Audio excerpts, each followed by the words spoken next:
stop here. And this is the memory hierarchy we have introduced. So there's trade-off between the cost, or in other words, the capacity of the memory versus the access time or the speed of the memory. So we have this trade-off between different technologies.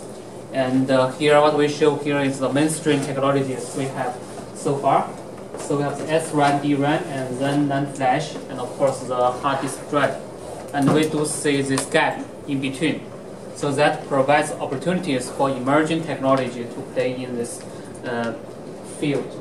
So, but still the mainstream technology, as we discussed, there are some evolutions of the mainstream technology, like the NAND Flash. Nowadays, industry moved to the 3D NAND, and this will make the cost even lower. That's why today when you buy the SSD, much cheaper than before.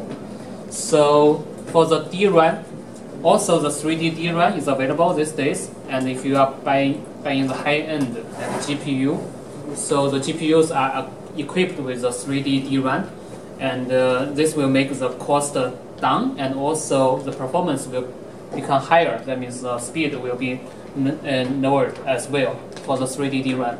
But we will talk about the details of the 3D NAND and 3D DRAM later when we talk about the DRAM and Flash.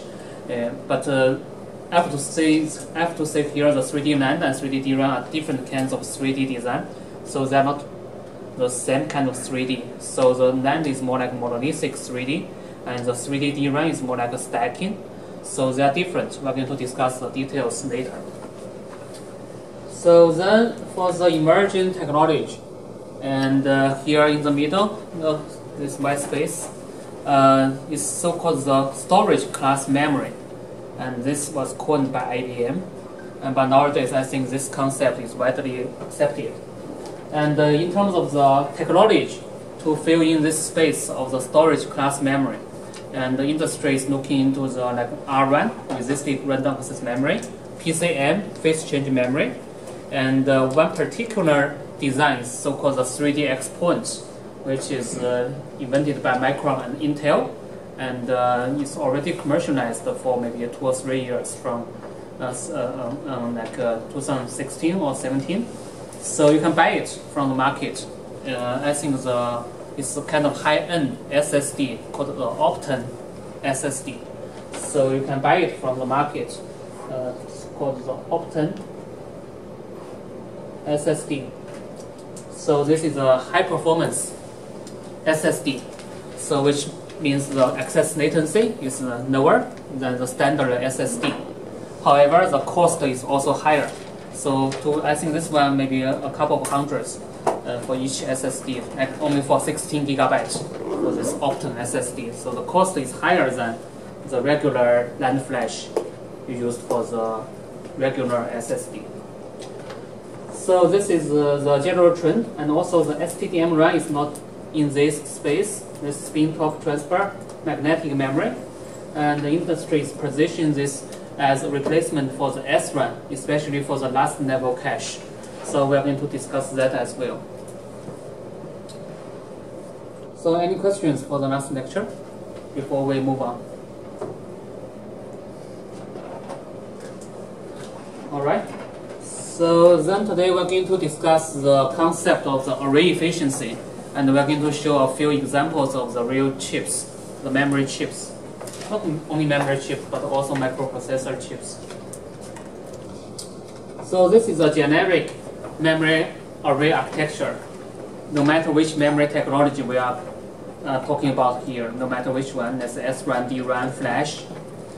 In general, you will have this kind of memory cell array organized in, this is a two-dimensional design. So 3D design will be a little bit different. But let's look at 2D design. So in this kind of 2D design, you will have the rows and columns. So that means in the memory or cell array, you have the rows and columns. And typically the rows are called word lengths, and the columns are called the bit lengths. And here, for the rows, we will have the word length decoder to decode the address to the number of rows. So here, let's say we have the n bits for the word line or the row address. Then you can decode 2 to the power n rows. So then, similarly for the colon side, we will have the colon decoder.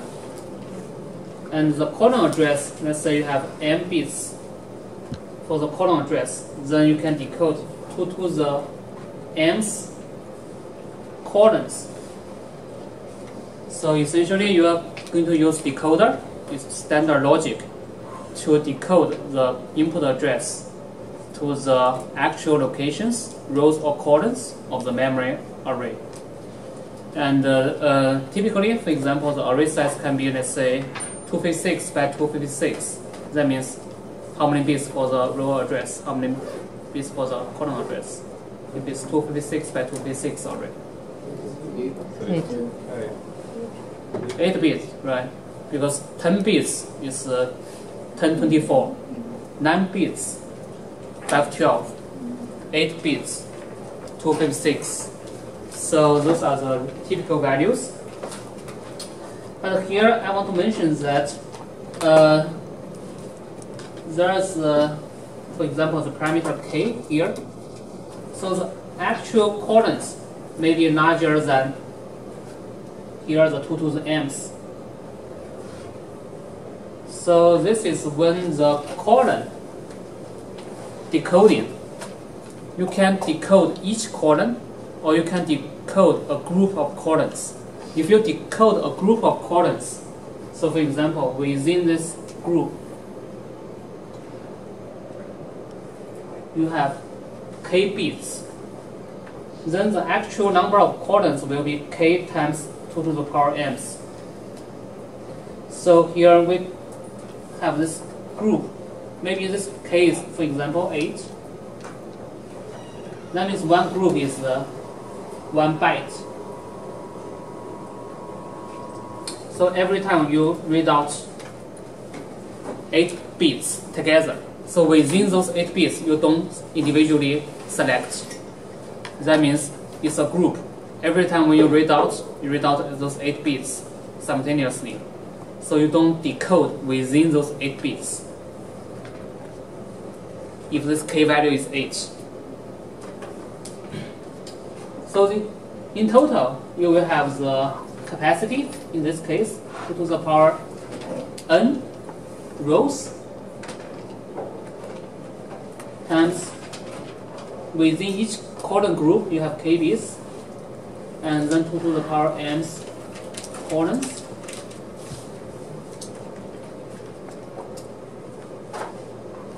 So this is the total number of bits you have in this memory array. And the column decoder typically will control a max to select which column you read out. And after the max, typically we will have the sense amplifiers, or in general called sense amp. So this is to read the data out, because typically the data when you store it in the memory array is when the signal you detect is a small signal, analog signal, and then you need to sense that analog signal and then convert back to a digital output. So this sense amp essentially is a kind of analog to digital converter in some sense. So you sense small signal and convert to digital value. So it's called sense and amplify. Sense amplifier. And we're going to discuss that in more details at the very, let's say, in the second half of the semester. And also we may have this write driver. This is for write. Sense amp is for read. Write driver is for write. So to write the data back to the array, you need to provide the data from the write driver. Basically, it's a driver. So like inverters. So you drive the very long bit line, so you can charge and those bit lines, so you can drive the data back into the memory array, typically through some drivers. So those are the generic peripheral circuits we need to operate the memory array, either read or write. And of course, then you have the some I/O interface. So all of those supporting circuitry is called the peripheral circuits for the memory array. And the memory cell's core is this memory cell array. So we have this core, and then we have the peripheral. Then the area efficiency is defined as, let's say, the array area efficiency is defined as the memory core, which is the memory cell array, area, divided by the total, which is the core plus the peripheral.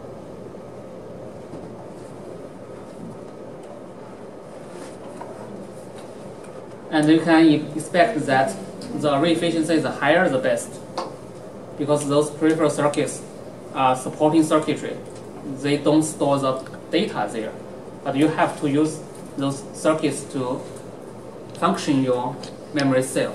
But ideally, you want all the space to be occupied by the memory cell. Essentially, that will be your cost, because the cost can be represented as the unit area of the memory cell. Any questions in this slide?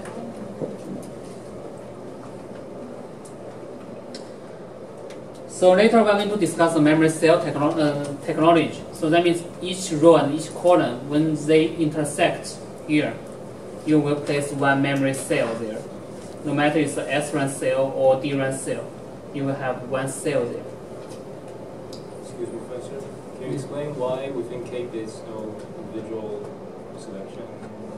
So of course it's a design choice. You can have, if k equals to 1, then each column is individually controlled. But in some cases, for example, your minimal word length is 8, right? 8 bits. Every time you read out 8 bits, you don't need to differentiate those 8 bits, right? Then you can have k equals to 8. So defined by application. Yeah, it's a design parameters you can define. Okay, so then let's talk about the cell area. So this is a metric to evaluate the density of the memory technology. And the cell size is usually measured in the number of F squared. F is the feature size of the technology node in some case. So F is the feature size of the certain tech node, like your 32 nanometer, 28 nanometer, 14 nanometer. This is F. So basically, we will normalize the area to that technology node. And theoretically, for two-dimensional array, I should say this is a two-dimensional array, the minimal cell area will be 4F squared. So why is that? Any idea? The minimal cell area for a memory cell in two-dimensional space will be 4F squared. Why is that? So we just show this here, right? In the memory array, you have rows and columns. You need to have the wire interconnect for the row or column, right? If you draw that out, if this is your word line, this is the bit line, this width is F. So you look at this. This intersection is if it's your memory cell. But actually, one memory cell, of course, you need to have this adjacent space to separate the word length or bit length. So effectively, one cell, you will occupy this 2F and this 2F. So let's see.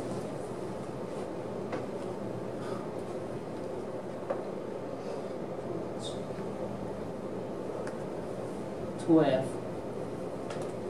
Right, so basically you need one wire width and one spacing. So that is F plus F in one side. Of course, horizontally and vertically you need 2F and 2F, so it's 4F squared. Is this a corner cell or is it in between? This cell that you can see? So theoretically you can place the cell, let's say you have a horizontal line and a vertical line and the intersection. You can sandwich your cell between those two lines. So that is your memory cell. Of course, this is the best case. In reality, we'll see the layout later when we talk about the SRAM DRAM, and then you will see how we come up with the real unit area. This is the minimum area you can imagine for a two-dimensional array. So any questions? Let's look at some typical values. Okay, so SRAM typically 150 to 300 F squared. So it's quite large. This is as we expected because SRAM's capacity is small. This is because each cell is large. On the same chip area, you can only have so many SRAM cells. And the number vary here, like 150 to 300 F squared. This is as we discussed. SRAM you serve as L1, L2, L3 cache, right? Different levels, you have different speed. That is because the W over L is different for different levels of cache. And then, of course, larger W, then larger cell size of the SRAM. So 150 to 300 as a typical value. And later when we talk about SRAM in more details, we are going to show the exact layout, and you are going to look at why is that 150 F squared, for example. We are going to show that later, not today's class. And then DRAM typically is 6 F squared. So this DRAM is very compact compared to the SRAM. That's why DRAM has larger capacity, right? SRAM, as we discussed, L3 cache only like a few megabytes. DRAM, you can easily get gigabytes these days. So this is because DRAM's density is much higher, cell area is much smaller, 6 F squared. And later we are going to look at DRAM's layout, and we are going to figure out why this is 6 F squared later when we talk about DRAM. But here are just some numbers you want to pay attention to. Those may be on your homework or exam. So the flash, raw flash is like 10 F squared. And then, as we discussed, this flash is dominated by the NAND flash. And for NAND flash, if it's two-dimensional NAND flash, single cell is actually this 4F squared. So NAND is the most compact one. It almost reaches the theoretical limit for the two-dimensional space. That's why NAND is cheapest among those technologies. But not only because of this smallest cell area, but also because of this multi-level cell. The NAND can store multi-bit per cell. So that means within one physical structure, let's say NAND is a transistor, floating gate transistor. Within one transistor, it can store multiple bits. So it's not just 0 and 1, it can store 0, 0, 0, 1, 1, 0, 1, 1. So it's 2 bits in that case. So if it is 2 bits, then the equivalent area per bit, this is area per bit. So you can say that will be 4F squared divided by 2. Right? And then if we store 3 bits per cell, then will be 4F squared divided by 3. So we are going to discuss how to operate the NAND flash to be this multi-level cell. Can you repeat this thing, like how two things can be stored in a single bit? I'm not going to discuss that today. So we are going to discuss that when we talk about the NAND flash. But here I just want to give you some heads up for the NAND flash. It can store multi-bit per cell. This is different from SRAM and DRAM. SRAM and DRAM can only be 1 bit per cell. SRAM and DRAM, only 1 bit per cell. but the flash can be multi-bit per cell. And then we have the 3D NAND today. So that is to stack many layers on the same chip area. You are going to vertically build the NAND structure. That means all of the NAND structure will be vertically stacked. So on the same unit area on the two-dimensional space on the substrate, then you are going to have effectively less area. So if you have n layers, then it will be 4f squared divided by n for a single level cell. Because all of those n bits are vertically stacked, so they don't consume the two-dimensional footprint. So equivalently, each bit only occupies 4f squared divided by n. This is for single level cell. But similarly for the 3D NAND, you can have multi-level cell, so you can have 4f squared divided by 2n for 2 bit per cell, or divided by 3n for 3 bit per cell. So you can imagine this density is so high. That's why today's NAND Flash is so cheap. So a typical number for the number n, and today's NAND Flash you can buy from the market, like 64 layers, and also 96 layers. And I think last month Samsung just announced 128 layers. So you can buy it. It's very impressive. We are going to show that later. Can NOR Flash be multi-level cell? Yes, it can. So any questions? So just some concept here. We are going to discuss each technology in much great details later. What do you say if the memory is more dense and cost will be lower? Yeah, so you can think on the same wafer, the same area. Yeah. If you can have more cells, then the equivalently the cost per bit will be lower. Oh, cost per bit. Okay. Yeah, so cost per bit is the metric. I see. Yeah.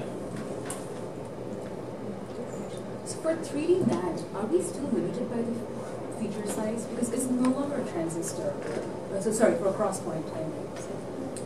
You mean 3D NAND or 3D X point? X point. 3D X point. Yeah.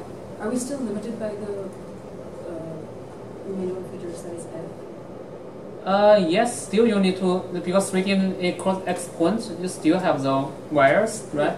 You have the word line bit length. Those wires are defined by the feature size F, right? Yeah, okay.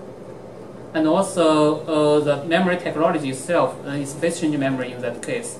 So of course you can make that smaller, but that is depends on the lithography, right?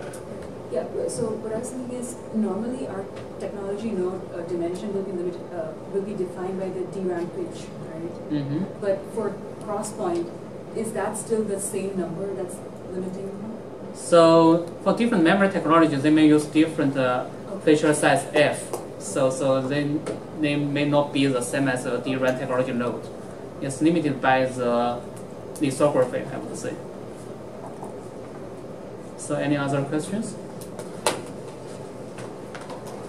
Okay, so the array efficiency is what we discussed. The area percentage occupied the memory cell over the memory cell plus its peripheral circuitry.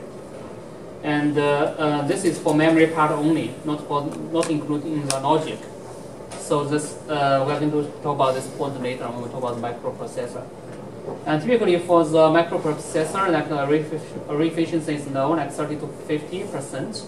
DRAM is higher, and the NAND is the highest. Maybe can be like even 80% these days. So you want this as high as possible because you want to spend most of the area to store the data instead of the peripheral circuits. That is also the way to lower down the cost per bit, right? Because those peripheral circuits will be shared among those bits. If you can make those peripheral circuits smaller, then your cost per bit will be lower. So the peripheral circuits, as we discussed, typically include the address decoders, including the row decoder, column decoder, and also the sense amplifiers, and also the red drivers, and some controls. like the timing control. And in some cases, for example, the flash, we need the charge pump, because flash operating voltage is pretty high, like maybe 10 volts. But the typical power supply, is like 1 volt. So you need to raise the voltage up by the charge pump circuitry.